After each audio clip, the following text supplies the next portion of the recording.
ভারতের কর্ণাটক রাজ্যের ধর্মস্থলা ৮০০ বছর ধরে পরিচিত তীর্থস্থান হিসেবে প্রতিদিন গড়ে ২০০০ পুণ্যার্থী এই শহরে ভিড় জমায়।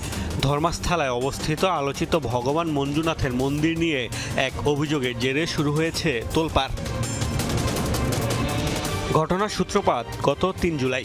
ধর্মস্থলায় পরিচ্ছন্নতা কর্মী হিসেবে কাজ করতেন দাবি করে দলিত সম্প্রদায়ের এক ব্যক্তি পুলিশের কাছে লিখিত অভিযোগ দায়ের করেন। তার দাবি ১৯৯৫ থেকে ২০১৪ সাল পর্যন্ত প্রভাবশালীদের নির্যাতনের শিকার শতাধিক নারী ও শিশুর মরদেহ তিনি মন্দির চত্বরে মাটিচাপা দিয়েছেন। দেহগুলোতে নৃশংসতার স্পষ্ট চিহ্ন ছিল বলেও অভিযোগ তার। সেখান থেকে কয়েকটি কঙ্কালও উদ্ধার করা হয়েছে। এরই মধ্যে আদালতে জবানবন্দি দিয়েছেন তিনি।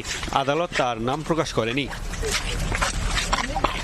এমন বিস্ফোরক অভিযোগের পর ভারত জুড়ে ব্যাপক তোলপাড় শুরু হয়েছে।